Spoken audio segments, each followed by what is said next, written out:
हरियाणा में जहां प्रदेश सरकार डिजिटल पेमेंट को बढ़ावा दे रही है, वहीं फरीदाबाद के 36वें अंतर्राष्ट्रीय सूरजकुंड मेले में लाखों रुपयों की ठगी का मामला सामने आया है, जहां डिजिटल पेमेंट के माध्यम से एक महिला सहित 2 कश्मीरी युवकों ने मेले में एक क्राफ्टमैन को 3,40,000 रुपए की ठगी का शिकार बना डाला। बता दें कि तीनों आरोपी सूरजकुंड मेले में लगे एक हैंड क्राफ्ट कालीन की स्टॉल पर आए थे और ऑनलाइन पेमेंट के नाम पर लाखों रुपयों की ठगी कर फरार हो गए। वहीं मिली जानकारी के मुताबिक तीनों ठग सीसीटीवी में भी कैद हुए हैं, जिन्होंने सूरजकुंड मेले में लगे स्टॉल नंबर 824 पर 3,40,000 रुपए की ठगी की वारदात को अंजाम दिया। तस्वीरों में दिखाई दे रहा ये वही स्टॉल है जहां पर ये तीनों आरोपी पहुंचे थे और उन्होंने इस ठगी की वारदात को अंजाम दिया। वहीं पीड़ित स्टॉल संचालक के मुताबिक ये तीनों ठग उनके स्टॉल पर आए और जल्दबाजी में इन्होंने 3,40,000 की ईरान की कालीन खरीदी और ऑनलाइन पेमेंट करने के नाम पर इन्हें एक सक्सेसफुल पेमेंट का मैसेज दिखाया और सामान को गाड़ी में रखवाकर मौके से फरार हो गए। लेकिन जब स्टॉल संचालक को पेमेंट रिसीव नहीं हुआ तो इन्हें अपने साथ हुई ठगी का एहसास हुआ, जिसके बाद उन्होंने इसकी शिकायत सूरजकुंड थाने में की।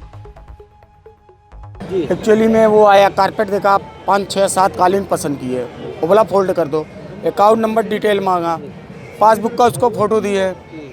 वो दूसरा बंदा था हमारा, वो डील किया, वो उसने पैसा अकाउंट में बोला कि ट्रांसफ़र हो गया, सक्सेसफुल दिखा दिया उसने।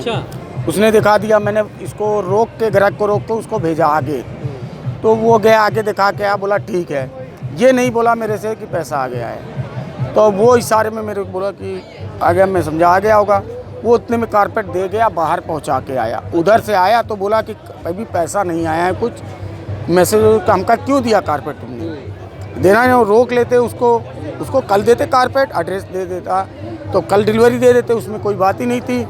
अब बोला हमका कि वो तो फराड है, लगता है लेके गया। तो क्या दिया था उन्होंने पेमेंट के नाम पे? आप डिजिटल पेमेंट की थी या चेक दिया था? चेक नहीं दिया था, ऑनलाइन पेमेंट किया था। वो कश्मीरी थे। अच्छा, कौन कौन थे? Gents, ladies? 2 जेंट्स है, 1 लेडीज है। अच्छा, उनका फोटो भी है हमारे पास। कितने की खरीदारी की थी उन्होंने? 3,40,000। तो कौन सी कालीन बोलेंगे जिसे वो ले गए थे? ये ईरान का था, ये कालीन, ये इसको ईरान की थी। हाँ, तो कंप्लेन यहाँ पे लिखवाया, पुलिस चौकी में कंप्लेन लिखवाया, कंप्लेंट करा दिया है? सारा कुछ करा दिया है। हो गई है? हाँ, सब कुछ हो गया। उनके नंबर से ही है, जब आया है पैसा तो आपने फोन किया उनको कभी? फोन करे, फोन स्विच ऑफ आ रहा है उनका। स्विच ऑफ आ रहा है। तो आपको क्या है लगता है? हमको लगता है अब सरकार हमारे साथ व्यवस्था करेगी, सपोर्ट करेगी कि मतलब मिल जाए जल्द से जल्द। वहीं मामले में पुलिस प्रवक्ता के मुताबिक सूरजकुंड थाना पुलिस ने पीड़ित की शिकायत पर मामला दर्ज कर सीसीटीवी को कब्जे में ले लिया है और आरोपियों की तलाश भी शुरू कर दी है। ये कल का वाकया है। कुछ लोग थे जिन्होंने जो सूरजकुंड मेले में शॉपिंग की थी और शॉपिंग पे करके और उन्होंने जो भी ओनर था उसको पेमेंट के लिए बोल दिया कि पेमेंट हो गई है आपके में, और उसको पेमेंट शो नहीं हुई और पेमेंट उसके बाद में भी नहीं आई थी और वो उसका सामान लेके चले गए। ओनर की शिकायत पे थाना सूरजकुंड में मुकदमा दर्ज कर लिया है। आरोपियों की सीसीटीवी फुटेज आगे हैं, सीसीटीवी फुटेज के द्वारा पहचान की जा रही है और पार्किंग के जिस गाड़ी से गए हैं उसके माध्यम से उनकी पहचान की जा रही है। आरोपियों को जल्द अरेस्ट किया जाएगा। करीब 3,40,000 के आसपास की शॉपिंग की है। किसी तरह की भी कोई पुलिस हेल्प की जरूरत पड़ती है, स्टॉल के आसपास जो तैनात पुलिसकर्मी हैं वो, या हमारा जो पुलिस कंट्रोल रूम है मीडिया का, उस पर सूचित कर सकते हैं, उसको तुरंत पुलिस हेल्प दी जाएगी।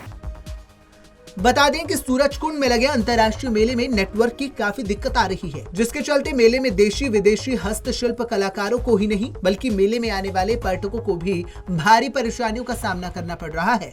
इसी का फायदा उठाकर ठगों ने इस घटना को अंजाम दिया और मौके से फरार हो गए। फिलहाल पीड़ित स्टॉल संचालक ने इसकी शिकायत सूरजकुंड थाने में कर दी है और पुलिस ने भी सीसीटीवी के आधार पर आरोपियों की तलाश शुरू कर दी है। लेकिन ऐसे में देखना ये होगा कि पुलिस कब तक इन आरोपियों को सलाखों के पीछे पहुंचा पाती है। पंजाब केसरी टीवी के लिए फरीदाबाद से सुधीर शर्मा की रिपोर्ट।